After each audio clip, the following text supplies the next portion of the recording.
నమస్తే. కిరణ్ టీవీ భక్తికి స్వాగతం. నేను మీ స్వప్న. ప్రస్తుతం మనతో పాటు ఉన్నారు ప్రముఖ ఆధ్యాత్మికవేత్త, జ్యోతిష్య వాస్తు పండితులు, లలిత అమ్మవారి ఉపాసకులు బ్రహ్మశ్రీ నానాజీ పట్నాయక్ గారు. నమస్కారం గురుగారు. శ్రీమాత్రే నమః. ఎలా ఉన్నారు గురుగారు? అద్భుతంగా ఉన్నాను అమ్మవారి అనుగ్రహం వల్ల. మీరు అద్భుతంగా ఉండాలి, మన ప్రేక్షకులు కూడా అద్భుతంగా ఉండాలి అమ్మవారి అనుగ్రహంతో. సంతోషం గురుగారు. గురుగారు, మనం అయితే కనుక గతంలో రాసుల గురించి అయితే చాలా విషయాలు చెప్తూ వచ్చాము. ఈసారి మనం నక్షత్రాల గురించి మాట్లాడుకుందాం గురుగారు. ఎందుకంటే ప్రతి నక్షత్రంలో పుట్టిన వాళ్ళకి ఒక ప్లస్ ఉంటుంది, మైనస్ ఉంటుంది. అలాగే వీళ్ళ జీవితంలో ఏవి మార్చుకోవాలి అన్న అంశాలు కూడా ఖచ్చితంగా ఉంటాయి. అదృష్టం పడుతుందో చెప్పుకుందాం. నక్షత్రం వారు ఏం చేస్తే అదృష్టం పడుతుంది. అంతే, అదృష్టమే కావాలి కదా ప్రతి ఒక్కరికి కూడాను. అవును గురుగారు, తప్పకుండా ఆ విషయాలు అయితే మనం మాట్లాడుకుందాము. ఫస్ట్ అశ్విని నక్షత్రం నుండి మొదలు పెడతాం గురుగారు. అవును గురుగారు. ఫస్ట్ ఆఫ్ ఆల్ ఏంటంటే అశ్విని నక్షత్రానికి ప్లస్ ఏమిటి అంటే ఫాస్ట్ అండి. గుర్రము వాళ్ళు ఫాస్ట్ ఉంటారు, చాలా ఫాస్ట్గా క్విక్గా. అసలు పక్కోడు స్లోగా నడుస్తున్నా స్లోగా చేస్తున్నాడు నచ్చదు. ఇదే చాలా పెద్ద ఫాస్ట్ ప్లస్. కాకపోతే పక్క వాళ్ళని మీరు స్లోగా ఉన్నారని చెప్తూ ఉంటే అవతల వాళ్ళకి కొంచెం ఇబ్బంది పడతారు. అదే మైనస్ చెప్పాలంటే. వీళ్ళు ఫాస్ట్ వీళ్ళు వెళ్ళిపోరు, ఎందుకంటే వీళ్ళు వర్క్ కానీ ఆలోచన విధానం చాలా ఫాస్ట్గా ఉంటుంది. వీళ్ళు ప్రాబ్లమ్ని ఎలాగ క్లియర్ చేసుకోవాలనేది వీళ్ళకి బాగా తెలుసు. అశ్విని వాళ్ళకి అంత సెల్ఫ్ అన్నమాట. సెల్ఫ్. ఎందుకంటే వీళ్ళు దేవతలకి వైద్యులు అంటారు వీళ్ళని. సో ప్రాబ్లం క్లియర్ చేసుకునే వాళ్ళే కదా అశ్విని. అంతే. ఇంకొక విషయం ఏంటంటే ఈ అశ్విని నక్షత్రం కేతువు యొక్క నక్షత్రం కాబట్టి వీళ్ళకి అదృష్టం కలగాలి అంటే ఉదయం నిద్రలేస్తూనే వీరు గణపతిని ధ్యానించాలి. వీళ్ళు ఎంత గణపతిని ధ్యానిస్తే వీళ్ళ ప్రాబ్లమ్స్ అంతా క్లియర్ అవుతాయి. ఎందుకంటే నక్షత్రం అంటే చంద్రుడు ఏ నక్షత్రం మీద ఉన్నాడో చంద్రుడు మనస్కారకుడు. నక్షత్రం అధిదేవత అధిష్టాన దేవతలు ఉంటారు. గణపతిని ధ్యానం చేస్తే ఏమవుతుందంటే వీళ్ళు ఎక్కడ మిస్టేక్ చేస్తున్నారు, ఎక్కడేం చేసుకోవాలి వీళ్ళకి బాగా అర్థమవుతుంది. క్లారిటీ వస్తుంది. ఉదయం నిద్రలేచమని ధ్యానం చేయాలి గణపతి పేరుతో. ఓం గం గణాధిపతయే నమః చేసుకుంటే సరిపోతుంది. ఎంతసేపు గురుగారు? ఒక 10 minutes అయినా చేస్తే చాలు. వీళ్ళు మైనస్ అయితే కనుక పక్కన వాళ్ళని కొంచెం అంటే వీళ్ళ ఫాస్ట్ మ్యాచ్ అవ్వట్లేదు అనేది పట్టించుకోకూడదు. అంతే. అది పట్టించుకుంటే ఫ్రస్ట్రేషన్ అవుతారు. ఫ్రస్ట్రేషన్ అయినా కొద్దీ వాళ్ళతో వీళ్ళకి ఇబ్బందులు వస్తూ ఉంటాయి. నెక్స్ట్ భరణి నక్షత్రం గురుగారు. భరణి నక్షత్ర జాతకులు ధరణి వెళ్తారు అంటారు. అవును. అంటే ధరణి వెళ్ళడం అంటే అంత భూమి అంతా వీళ్ళే తీసేసుకుంటారు. ఇంకా అలా అయితే ఇంకెవరికి ఏ నక్షత్రం వాడి భూమి ఉండకూడదు కదా. అలా కాదు, ఏ రంగంలో ఉన్నా వీళ్ళు ఒక టాప్ పొజిషన్లోకి వెళ్ళాలనే ప్రయత్నం బాగా చేస్తారు అని అర్థం. వీళ్ళ క్రియేటివిటీ ఒక చక్కటి లక్షణం. అండ్ అట్లాగే అంటే మంచి ప్లస్ అవుతుంది క్రియేటివిటీ అనేటువంటిది. క్రియేటివ్గా చేయాలనే ఆలోచన అండ్ టాప్లోకి వెళ్ళాలనేది ఒక ప్లస్ పాయింట్ అవుతుంది. అదేవిధంగా వీళ్ళకి ఒక్క విషయం ఏంటంటే మైనస్ ఏంటంటే కొంచెం కంటికి సంబంధించిన ఇష్యూస్ వస్తుంటాయి. అది కొద్దిగా చూసుకోవాలి. కంటికి సంబంధించిన ఇష్యూస్ కానీ, చూపుకు సంబంధించిన ఇష్యూస్ కానీ, థైరాయిడ్ లేడీస్కి అయితే కొంచెం థైరాయిడ్ రిలేటెడ్ ఇష్యూస్ కానీ ఇవి కొంచెం ఉంటుంటాయి. ఇవి ప్రధానంగా వీళ్ళు కాస్త జాగ్రత్తగా తీసుకోవాలి. అయితే వీళ్ళు ఎప్పుడూ కూడా ఉదయం నిద్రలేస్తూనే అమ్మవారిని ఒక్కసారి యమధర్మరాజుని కూడా తలుచుకోవాలి. చాలా ప్లస్ అవుతుంది. అనుకుంటాం ఇదేంటి యమధర్మరాజు ఏంటని, కానీ అధిష్టాన దేవత యమధర్మరాజు అవుతాడు. అమ్మవారి ఆరాధన ఓం శ్రీ మాత్రే నమః మంత్రాన్ని జపిస్తూ ఒక 10-15 నిమిషాలు ఉదయం నిద్రలేస్తున్నాయి అలాగే కూర్చొని నిద్రలేస్తారు. అలాగే కూర్చొని ధ్యానం చేసుకుంటే వీళ్ళు ఆ రోజు చేసేటువంటి ఏ పని అయినా సరే ఆ రోజు ఆ మంత్రంతో ఆ నామంతో స్టార్ట్ అయింది కదా, ఎక్కడ కూడా రాంగ్ స్టెప్ పట్టడం అనేటువంటిది జరగదు. తప్పకుండా గురుగారు. నెక్స్ట్ కృతిక. కృతికా నక్షత్రం వాళ్ళకి ప్లస్ మైనస్ ఏమిటి అంటే డిగ్నిఫైడ్ నేచర్ ఉంటుంది. అది చాలా ప్లస్ ఇది. కానీ ఒక్కొక్కసారి అవతల వాళ్ళని వీళ్ళు నమ్మలేదంటే వెంటనే కృతిక అంటే కత్తెర టక్కని కట్ చేసేస్తారు. అది కొద్దిగా చూసుకోవాలి. అయితే వీళ్ళకి ఏంటంటే ఒకటి, మీరు ఎనీ కృతికా నక్షత్రం చూడండి, ఫాదర్ కంటే మదర్ యొక్క ఇది ఎక్కువగా ఉంటుంది ఆ ఇంట్లో. అంటే ఆవిడే మొత్తం చూసుకుని ఎక్కువగా ఉంటాయి. సో వీళ్ళు పేరైతే అంటే వీళ్ళ లైఫ్ ఎప్పుడు కూడా వీళ్ళ మెంటల్ అంటే వీళ్ళ యొక్క ఆలోచన విధానం, మెంటల్ స్థితి ఎలా ఉంటుంది అంటే టాప్ పొజిషన్లోకి వెళ్ళాలని చాలా ఉంటుంది. అది పేరు రావాలి, ప్రఖ్యాతలు రావాలనేటువంటిది ఎక్కువగా ఉంటుంది అనమాట. సో అందుకని కృతికా నక్షత్ర జాతకులు కొంచెం నేమ్ అండ్ ఫేమ్ వైపు ఎంత వీళ్ళు అంటే ఎంత వీళ్ళు ప్రయత్నం చేస్తూ కాన్సన్ట్రేషన్ పెడితే ఇవన్నీ మిగతావన్నీ ఆటోమేటిక్గా వచ్చేస్తాయి. ఫస్ట్ నేమ్ గురించి ఆలోచించాలి. నేమ్ వచ్చింది అంటే అన్నీ వచ్చేస్తాయి. డబ్బు కోసం ఆలోచించాల్సిన పని లేదు. అది వీళ్ళు ఏ దైవారాధన చేసుకోవాలంటారు? వీళ్ళు ఎక్కువగా సూర్య ఆరాధన, విష్ణు సహస్రనామాలు చేస్తే చాలా మంచిది వీరికి. తప్పకుండా గురుగారు. నెక్స్ట్ రోహిణి.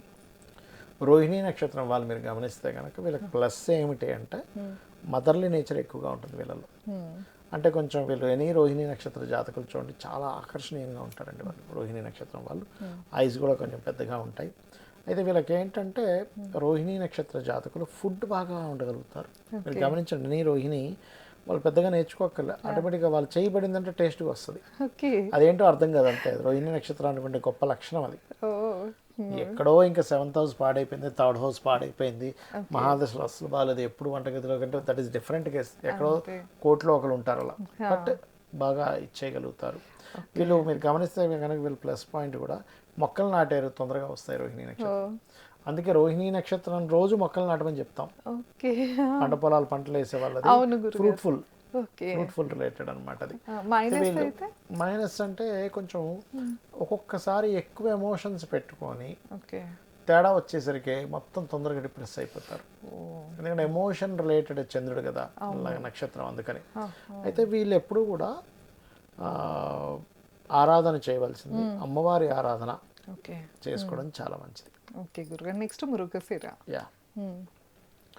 మృగశిర 1-2 పాదాలు వృషభంలో ఉంటాయి, 3-4 పాదాలు మనకి మిథునంలో ఉంటాయి.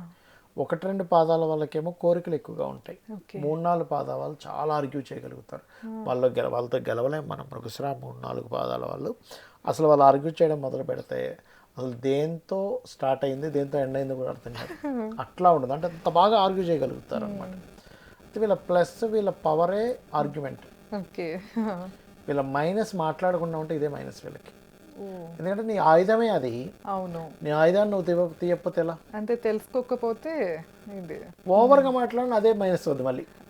అబ్బా ఈ తలకే తినేస్తున్నట్టు బాబు. అంటే మీ ఆయుధాన్ని ఎలా వాడాలి అన్నది తెలుసుకోగలగాలి. అంటే మీ వాక్కుని ఎలా వాడాలని తెలుసుకోగలిగితే ది బెస్ట్ స్పీకర్స్ అవుతారు, ది బెస్ట్ లాయర్స్ అవుతారు, ది బెస్ట్గా వాళ్ళు ముందుకు వెళ్ళగలుగుతారు పోట్లాడైనా సరే. అట్లా ఉంటుంది. ఏ దైవారాధన చేసుకుంటే బాగుంటుంది? వీళ్ళు ఎక్కువగా సుబ్రహ్మణ్యేశ్వర స్వామి ఆరాధన చేయాలి. సుబ్రహ్మణ్యేశ్వర స్వామిని లేదా కూర్చొని పొద్దున్న నిద్రలేచిన వెంటనే ఓం స్కందాయ నమః అనే నామస్మరణ చేసుకోవడం మంచిది. నెక్స్ట్ ఆరుద్ర నక్షత్రం వీళ్ళకి ఎలా ఉంటుంది? ఆర్ద్ర నక్షత్రం వాళ్ళకి ఏంటంటే అపోహలు ఊహలు తొందరగా నమ్మరండి ఎవరిని కూడా. అంటే వీళ్ళ లైఫ్లో చాలా మోసాలు చూసుండడం వల్ల అమ్మో ఇట్లా ఉంది సొసైటీ కాబట్టి నన్ను తొందరగా నమ్మకూడదు అనేటువంటి భావన వీళ్ళకి ఎక్కువగా ఉంటుంది. ఊహించుకుని ఉంటారు. వీళ్ళ ఊహలు నిజమవుతాయి కూడా, వీళ్ళ అనాలిసిస్ నిజమవుతాయి కూడా. ఇదే ప్లస్ చెప్పాలంటే వీళ్ళకి. కాకపోతే మరీ ఒక్కొక్కసారి ఎక్కువగా నమ్మకపోవడం కూడా మైనస్ అవుతూ ఉంటుంది. అబ్బా మరీ ఏంటి ఇంత అనుమానం అనిపిస్తుంది పక్క వాళ్ళకి. నమ్మారు అంటే ఇంక పూర్తిగా నమ్మేస్తారు. అదే మైనస్ వీళ్ళకి చెప్పాలంటే. అయితే ఆరుద్ర నక్షత్రం వాళ్ళకి పర్టికులర్గా ఏంటంటే వీళ్ళ మదర్తో సమ్ టైమ్స్ కొన్ని విషయాల్లో సఖ్యత తగ్గుతూ ఉంటుంది. అది కూడా ఒక మైనస్ చెప్పాలంటే. ఏ దైవారాధన చేసుకోవాలి? వీళ్ళు ఎక్కువగా దుర్గాదేవిని ఎక్కువగా ఆరాధన చేసుకోవాలి. దుర్గాదేవి ఆరాధన చేసుకుంటూ ఉంటే వీళ్ళకి ఏమవుతుందంటే ఒక్కొక్కసారి నెగిటివ్ థాట్స్ ఏవైతే ఉన్నాయో అవి ఖచ్చితంగా క్లియర్ అవుతాయి. దుర్గా ఆరాధన ఓం దుమ్ దుర్గాయ నమః అని నామస్మరణ ఉదయం నిద్ర లేచిన వెంటనే ధ్యానం చేసుకోవాలి. నెక్స్ట్ పునర్వసు గురుగారు. పునర్వసు నక్షత్ర జాతకులకి క్లారిటీ ఆఫ్ మైండ్ ఉంటుందండి. అంటే ఎక్కువ టెన్షన్ పడరు, ఎక్కువ స్ట్రెస్ అవ్వరు, చాలా క్లారిటీ ఎక్కువ పెంచుకుని ఉంటారు పునర్వసు నక్షత్ర జాతకులు. అండ్ అదేవిధంగా మరొక విషయం ఏంటంటే ఈ పునర్వసు జాతకులకి వీళ్ళు అంటే మదర్తో ఉండే రిలేషన్ బాగుంటుందని చెప్పుకోవచ్చు. కాకపోతే ఎక్కడైనా జూపిటర్ పాడైతే చెప్పలేం కానీ, బట్ ఇక్కడ గురువు యొక్క నక్షత్రంలో ఉన్నందుకు వీళ్ళు కొంచెం ఏంటంటే గైడింగ్ నేచర్ ఉండడం, కొంచెం గురువులతో తొందరగా కనెక్ట్ అవ్వడం, భగవత్ సంబంధించిన వాటిలో కూడా తొందరగా కనెక్ట్ అయిపోతారు. పునర్వసు నక్షత్రం వాళ్ళు చూడండి, ఏదైనా ఆలయానికి వెళ్ళారు, తొందరగా కనెక్ట్ అయిపోయి తొందరగా భగవంతుడు చెప్పుకొని తొందరగా వాళ్ళు కనెక్ట్ అయిపోతుంటారు. ఇది చాలా చాలా ప్లస్ వీళ్ళకి చెప్పాలంటే. అయితే వీళ్ళు ఎక్కువగా దక్షిణామూర్తి ఆరాధన, దత్తాత్రేయుడు ఆరాధన చేసుకుంటే చాలా మంచిది వీళ్ళకి. వీళ్ళ మైనస్ చెప్పలే గురుగారు? మైనస్ అంటే ఏం లేదండి, ఇక్కడ ఏమవుతుందంటే ఒక్కొక్కసారి ఓవర్గా అవతల వాళ్ళకి గైడ్ చేసేసి అతి మంచితనం వల్ల ఓవర్ గైడ్ చేయడం కూడా ఒక్కొక్కసారి మైనస్ అవుతుంటుంది వీరికి. అంటే ఇదేంటి వీళ్ళకి పోయి వీళ్ళే దివ్వుకుంటున్నారా? ఇప్పుడు ఎగ్జాంపుల్ బిజినెస్ చేస్తున్న వాడు వచ్చి అడిగాడు నాకు ఇట్లా లాస్ ఉంది ఏం చేయాలంటే జైన్ చెప్తాడు. అసలు బిజినెస్ సీక్రెట్ వీళ్ళది, అతి మంచితనం అని చెప్పి పోగొట్టుకుంటారు. నెక్స్ట్ పుష్యమి గురుగారు. పుష్యమి నక్షత్ర జాతకులు మీరు గమనించండి, ఎనీ పుష్యమి నక్షత్ర జాతక జీవిత భాగస్వామిని మేనేజ్ చేసే విషయంలో ఫెయిల్ అవుతుంటారు వాళ్ళు. అయ్యో. ఎందుకంటే వివాహ జీవితం అనేది ఫెయిల్ అవుతుంటుంది ఎందుకు అక్కడ, బికాస్ ఆఫ్ ఎందుకు అంటే కొంచెం తెలియని చిన్న పిల్లతనం ఉంటుంది వీళ్ళలో, తెలియని అమాయకత్వం ఉంటుంది. అవతల వాళ్ళు వీళ్ళలో తెలియని అమాయకత్వం ఉంటుంది అర్థం చేసుకోకపోతే వీళ్ళు బాధ్యతగా లేరు, వీళ్ళేంటి ఇలా ఉన్నారని ఫీలింగ్ వస్తూ ఉంటుంది. బట్ వీళ్ళేంటంటే అతి మంచితనం ఉంటుంది. బట్ పుష్యమి నక్షత్రాన్ని వివాహానికి అందుకే వాడరు, ఎందుకంటే పుష్యమి నక్షత్రం అధిదేవత ఇస్ జూపిటర్.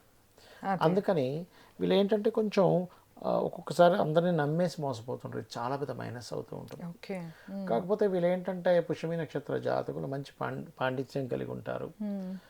అండ్ అదేవిధంగా వీళ్ళకి ఇంకొక విషయం ఏంటంటే హెల్త్ పాయింట్ ఆఫ్ వ్యూలో నర్వ్ రిలేటెడ్ ఇష్యూస్ వస్తాయి, ఇది కొద్దిగా జాగ్రత్తగా ఉండాలి. వీళ్ళు ఎంత కాళికా అమ్మవారిని కాలభైరవుని ఉదయం నిద్ర లేచిన వెంటనే ఓం కాలభైరవాయ నమః అని చేసుకుంటూ ఉంటే మోసపోయేటువంటి యోగాలు అవయోగాలను తొలగిపోతాయి వీరికి. ఓకే గురుగారు. నెక్స్ట్ ఆశ్లేష. ఆశ్లేష నక్షత్రాన్ని చాలా మంది భయపడుతూ ఉంటారు, సర్ప నక్షత్రం అది ఇది అని. ఇంకోటి ఆశ్లేష నక్షత్రంలో పుడితే వాళ్ళు ఆశ్లేష బలి చేయించుకోవాలేమనుకుంటారు, అలా ఏం కాదండి. ఆశ్లేష నక్షత్రంలో పుట్టిన వాళ్ళందరూ ఆశ్లేష బలి చేయించుకోవాలంటూ లేదు, సర్పదోషం ఉంటేనే ఆశ్లేష బలి చేయించుకోవాలి, అదే నక్షత్రంలో పుట్టినా కూడా.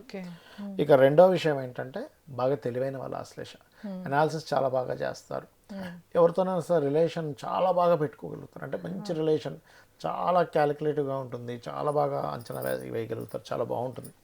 అయితే ఇక్కడ ఏంటంటే ఒక్కొక్కసారి ఆ రిలేషన్స్లో వెళ్ళేటువంటి విషయంలో కొన్నిసార్లు అంటే ఒక ఫ్రెండ్షిప్ చేశాము, ఫ్రెండ్షిప్లో ఇండెప్త్గా వెళ్ళిపోతూ ఒక్కొక్కసారి వాళ్ళ ఓన్ రిలేటివ్స్ సంబంధించినటువంటి విషయాల్లో కొన్ని తప్పిదాలు జరుగుతూ ఉంటాయి. అది ప్రధానంగా చూసుకోవాలి ఆశ్లేష నక్షత్రం వాళ్ళు.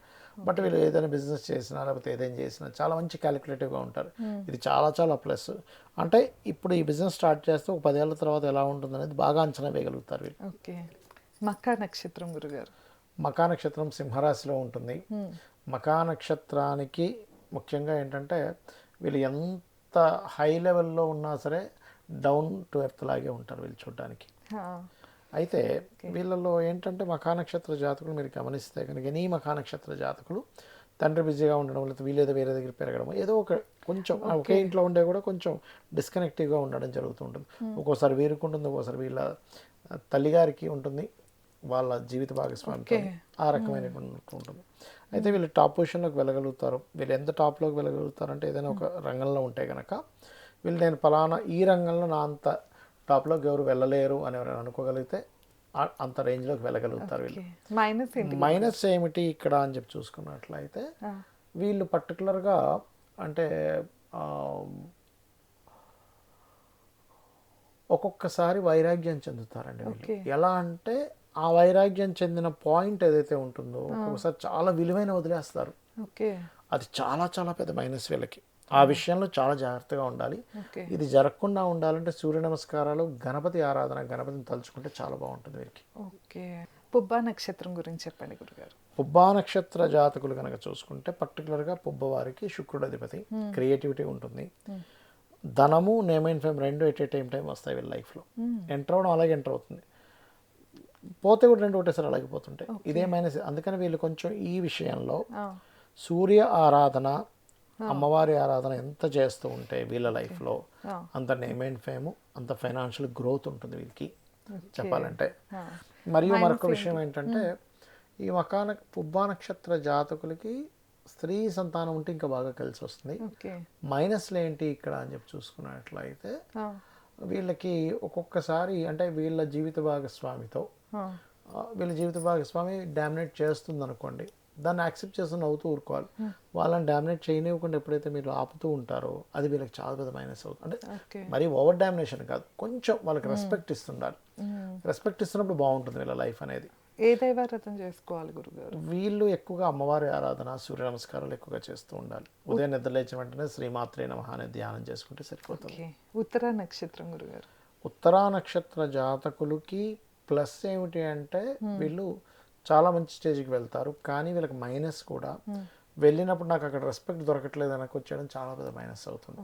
ఎందుకంటే దే ఆర్ అంటే హంగ్రీ, అంటే నేను మంచి స్టేజ్కి వెళ్ళాలి, నన్ను చాలా బాగా అందరూ నన్ను గౌరవించాలి, నేను ఒక మంచి దీంట్లోకి వెళ్ళాలి, నన్ను అలాగే అందరూ పలకరించాలి, ఇది ఎక్కువగా ఉంటుంది.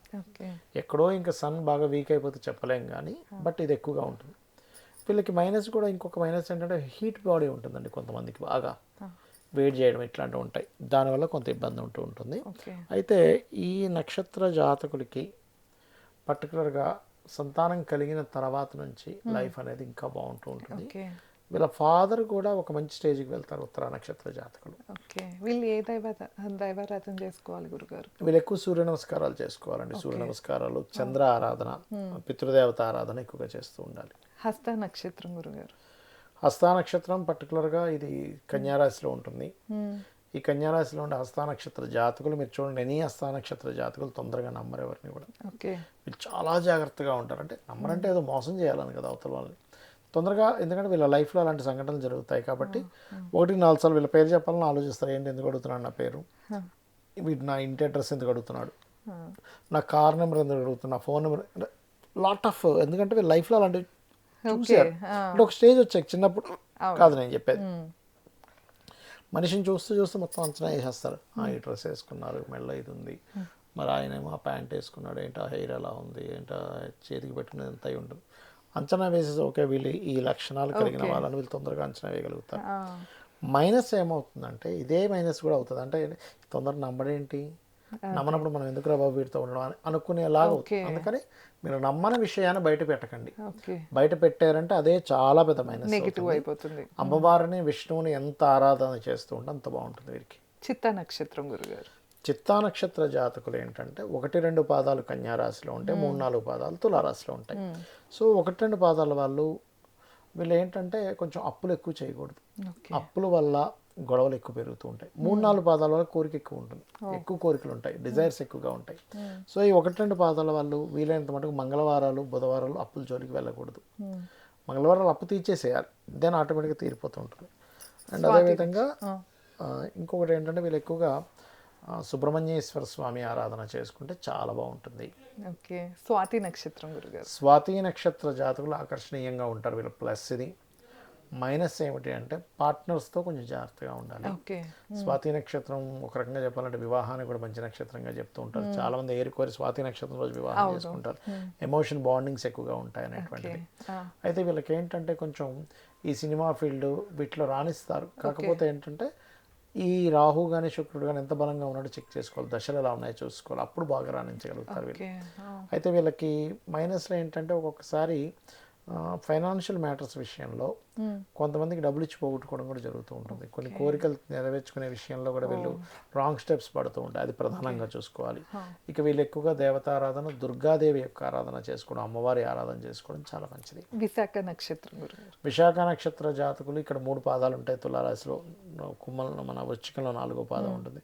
సో ఫస్ట్ ఈ 3 పాదాల జాతకులు ఏంటంటే కొంచెం సంతృప్తి ఎక్కువగా ఉంటుంది. చాలా ప్లస్ ఏమిటంటే ఉన్న దాంట్లో సంతృప్తిగా ఉంటారు. 4వ పాదం దగ్గరికి వచ్చేసరికి సంతృప్తిగా ఉంటారు. ఎట్ ది సేమ్ టైం కొంచెం అంటే వీళ్ళకి ఏమవుతుందంటే పర్టికులర్గా కొన్ని నిగూఢమైనటువంటి విషయాలు కూడా వీళ్ళు తెలుసుకోగలుగుతుంటారు 4వ పాదం వాళ్ళు. అనాలిసిస్ ఇది ఎక్కువగా ఉంటుంది, ప్రతిదాన్ని క్షుణ్ణంగా పరిశీలించడం ఎక్కువగా ఉంటుంటాయి. అయితే వీళ్ళకి మైనస్ ఏమిటి విశాఖ నక్షత్ర జాతకుడికి అన్నప్పుడు ఒక్కొక్కసారి ఏమవుతుందంటే ఇదే బిజినెస్ పీపుల్ అయితే ఉన్నదానిలో సాటిస్ఫై అయిపోతే ఎప్పుడు బిజినెస్ సక్సెస్ అవ్వదండి. ఎందుకంటే ఎక్స్పాన్షన్ జరుగుతుండాలి, ఎప్పుడు బిజినెస్ టార్గెట్ పెంచుకుంటూ ఉండాలి. ఏమాత్రం మీరు ఆగిపోయారో పక్కన ఉండే బిజినెస్లు అన్నీ కూడా పైకి వెళ్తాయి, ఇది కిందకు అవుతుంది. అది కొంచెం వీళ్ళు అలవాటు చేసుకోగలగాలి. వీళ్ళు ఎక్కువగా దత్తాత్రేయుని ఎంత ఆరాధిస్తూ ఉంటే అంత బాగుంటుంది వీరికి. అనురాధ గురుగారు? అనురాధ నక్షత్ర జాతకులకి ఏంటంటే అనురాధ నక్షత్ర జాతకులు చాలా స్ట్రాంగెస్ట్ మైండ్ ఉంటుంది, ఎలాంటి సిచ్యువేషన్స్ అని ఎదుర్కొనేటువంటి శక్తి ఎక్కువగా ఉంటుంది. కాకపోతే వీళ్ళు ఒక్కొక్కసారి వీళ్ళ మొండితనమే వీళ్ళని ఇబ్బంది ఇస్తుంది. వాళ్ళు చాలా మొండిగా ఉన్నారు, ఇంత మొండి పనికిరాదని ఒక మైనస్ని ఇస్తూ ఉంటుంది. మనం శృతి మించి ఇంకొంచెం ఎక్కువ మొండితనం వైపు వెళ్తున్నాము అన్నప్పుడు మాత్రం ఖచ్చితంగా జాగ్రత్త పడాలి. ఈ యొక్క అనురాధ నక్షత్రం వాళ్ళు వీళ్ళు ఎక్కువగా శివారాధన, వెంకటేశ్వర స్వామిని ధ్యానం చేసుకున్నట్లయితే చాలా బాగుంటుంది వీరికి. జ్యేష్ఠ నక్షత్రం? జ్యేష్ఠ నక్షత్రానికి కూడా కొంతమందికి అపోహలు నామో జ్యేష్ఠ నక్షత్రం, మూలా నక్షత్రం, ఆశ్లేష అంటూ ఉంటారు. జ్యేష్ఠ నక్షత్రం అయినంత మాత్రం జ్యేష్ఠాదేవి వీళ్ళ వెనకాతలే వచ్చేది, ఆ నక్షత్రం పేరు అదంతే. అయితే వీళ్ళకి ఏంటంటే రీసెర్చర్స్కి మంచి నక్షత్రం అండి, చాలా బాగా రీసెర్చ్ చేయగలుగుతారు వీళ్ళు జ్యేష్ఠ నక్షత్రం వాళ్ళు. ఎందుకంటే ఎవరికి కనబడింది, ఎవరికి అర్థం కానటువంటి విషయాలు కూడా వీళ్ళకి అర్థమవుతూ ఉంటాయి. కాకపోతే ఏంటంటే వీళ్ళు కొంచెం ఈ జ్యేష్ఠ నక్షత్ర జాతకులు ఒక్కొక్కసారి కొన్ని సందర్భాలలో నిగూఢంగా లోపల ఉంచేసుకొని కొన్ని విషయాలు బయటికి చెప్పకపోవడం వల్ల పెద్ద మైనస్ అవుతూ ఉంటుంది. అది కొంచెం వీళ్ళు మార్చుకోవాలి. ఏ దైవారాధన చేసుకోవాలంటే? వీళ్ళు ఎక్కువగా విష్ణు ఆరాధన చేసుకుంటే చాలా మంచిది. ఓకే. మూలా నక్షత్రం గురుగారు. మూలా నక్షత్రానికి కూడా కొన్ని అపోహలు ఉన్నాయి. మూలా నక్షత్రంలో పడితే మూలం ఉన్నాడు పోతాడని. ఇప్పుడు నేను దాదాపు 5,000 జాతకాల పైన నేను పరిశీలన చేసిన మూలా నక్షత్రం మీద. మూలంలో ఉన్నాడు ఏం పోడు, వివాహ జీవితాలు ఏం పాడైపోవు. అది డిపెండ్ ఆన్ 7th హౌస్ మీద ఆధారపడి ఉంటుంది. ఎందుకంటే మూలా నక్షత్రమే చెడ్డదైతే సరస్వతీదేవి ఎందుకు పుడుతుంది ఆ నక్షత్రంలో వచ్చి ఏరుకోరి అనేది మనం ఆలోచిస్తే అర్థమవుతుంది. వాళ్ళు ఎలా ఉంటారు గురుగారు? స్పిరిచువల్ గా ఉంటారు ఎక్కువగా. అండ్ అదేవిధంగా ఏంటంటే కొంచెం బాహ్యలోకంతో సంబంధాలు కాకుండా నేను అంతర్గతంగా ప్రయాణం చేయాలి, స్పిరిచువల్గా ఉండాలి, దేవతా సంబంధించిన వాటిలో ఎక్కువగా ఉండాలని ఆలోచన ఉంటుంది. ఎవరికో మరీ గురువు పాడైపోతే కొంచెం స్పిరిచువాలిటీ తగ్గుతుందేమో, బట్ 99% ఆఫ్ పీపుల్ స్పిరిచువల్గానే ఉంటారు. ఏ దైవారాధన చేసుకోవాలి? వీళ్ళు ఎక్కువగా గణపతి ఆరాధన చేసుకుంటూ ఉండాలి, ఖచ్చితంగా బాగుంటుంది. పూర్వాషాఢ గురుగారు. పూర్వాషాఢ నక్షత్ర జాతకులు మాత్రం కొంచెం వివాహ జీవితం విషయంలో కొద్దిగా జాగ్రత్తగా ఉండాలి. అది లగ్న నక్షత్రం అయినా రాశి నక్షత్రం అయినా. కాకపోతే ఇక్కడ ఏంటంటే వీళ్ళకి 2 రకాల క్వాలిటీస్ ఉంటాయి. ఒకటేమో ఫ్యాషన్గా ఉంటారు, ఒక పక్క స్పిరిచువల్గా ఉంటారు. 2 రకాలుగా ఉంటాయి. అయితే వీళ్ళ మైనస్ ఏమవుతుంటుందంటే జీవిత భాగస్వామిని ఎంపిక చేసుకునే విషయంలోనే మైనస్ ఉంటూ ఉంటుంది. అది మెయిన్గా చూసుకోవాలి. అయితే వీళ్ళు ఎక్కువగా ఆరాధన కూడా అమ్మవారి ఆరాధన చేసుకోవడం చాలా మంచిది.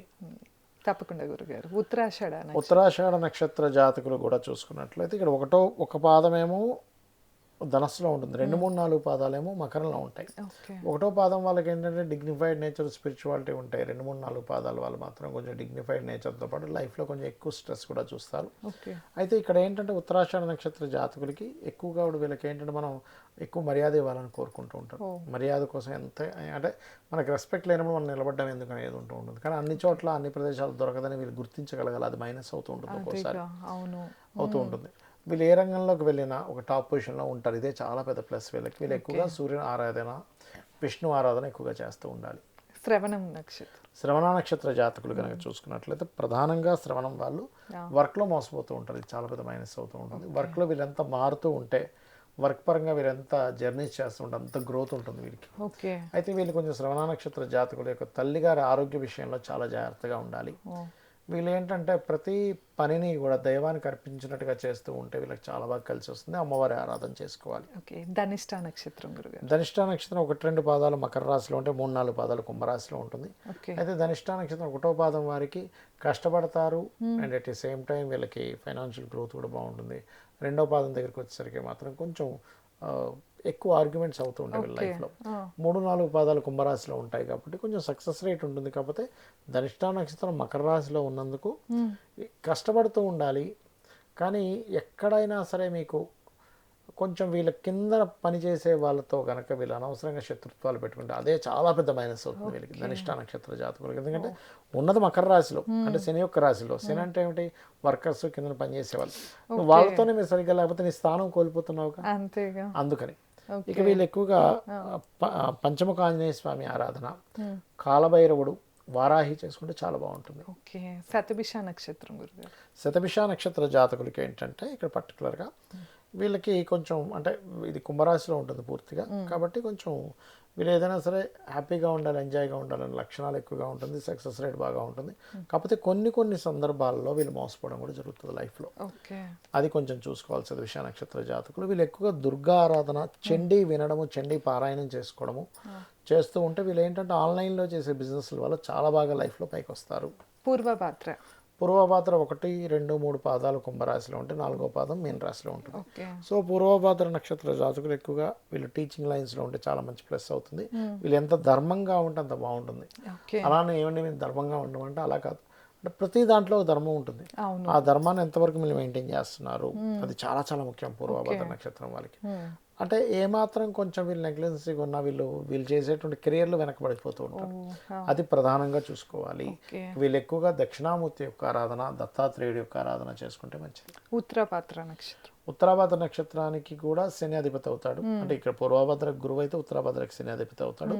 సో శని యొక్క నక్షత్రం ఉన్నందుకు పర్టికులర్గా వీళ్ళు ఏంటంటే వీళ్ళు కెరీర్ విషయంలో ఉన్న ప్రాంతం కాకుండా ఇతర ప్రాంతానికి వెళ్తేనే బాగా సక్సెస్ అవుతారు కెరీర్ విషయంలో. అయితే ఇక్కడ వీళ్ళ పర్సనల్ చార్ట్లో ఉండే శని కూడా ఎలా ఉన్నాడో చూసుకోవాలి. వీళ్ళకి మహాదశలు, అంతర్దశలు ఎప్పుడు వెళ్ళాలో కూడా చూసుకోవాలి. అప్పుడు ఖచ్చితంగా బాగుంటుంది వీళ్ళకి. అదేవిధంగా వీళ్ళు ఎక్కువగా గైడింగ్, ట్రైనింగ్, టీచింగ్ చేసే వాటిలోనే బాగుండాలి. వీళ్ళు మారకుండా ఒకే దగ్గర ఉండిపోదాము స్థిరంగా అనుకున్నది వీళ్ళకి మైనస్ అవుతుంది. ఇంకా వీళ్ళు ఎక్కువగా వెంకటేశ్వర స్వామి ఆరాధన, కాలభైరవుడు ఆరాధన చేసుకోవడం మంచిది.